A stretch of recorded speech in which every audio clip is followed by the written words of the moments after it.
10월 30일 KMA 뉴스브리핑입니다.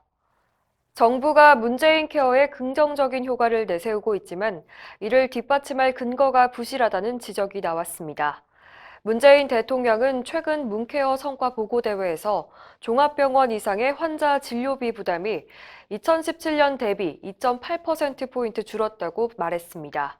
상급 종합병원만 따지면 보장률이 2016년 63.4%에서 지난해 68.8%로 올라갔다는 겁니다. 대통령의 이 같은 설명은 보건복지부 자료를 토대로 하고 있는데요. 문제는 이 자료가 매우 급조됐다는 겁니다.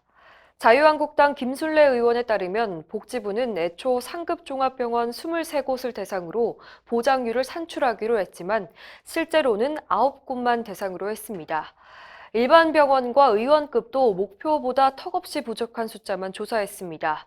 김술래 의원실은 정부가 부실한 통계 자료를 서둘러 공개한 것은 문케어 성과 보고대회 일정에 맞추기 위한 것이 아니겠냐고 꼬집었습니다.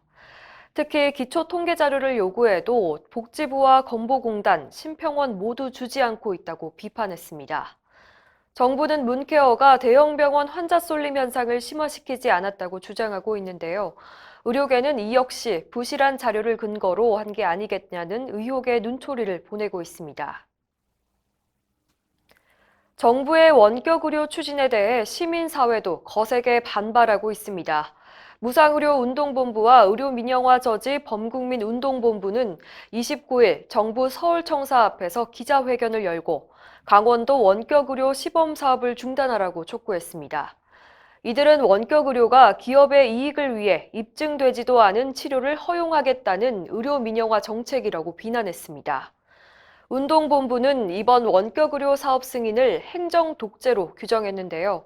박근혜 적폐라고 주장했던 사업을 오히려 현 정부가 밀어붙이려 한다고 지적했습니다. 운동본부는 정부의 의료 민영화와 규제 완화 추진에 끝까지 맞서 투쟁할 것이라고 강조했습니다. 내과 수련 제도가 4년에서 3년으로 바뀌면서 전공의들은 막막합니다.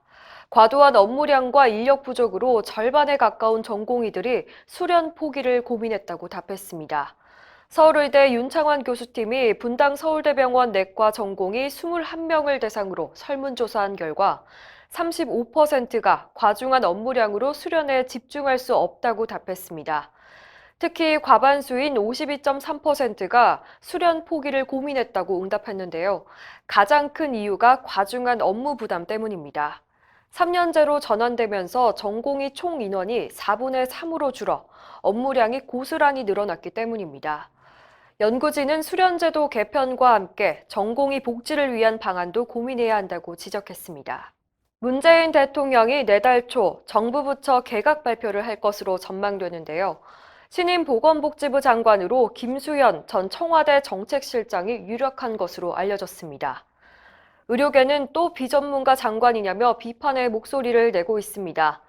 김 전 실장은 도시정책 전문가라서 보건의료 분야는 문외한이라는 겁니다.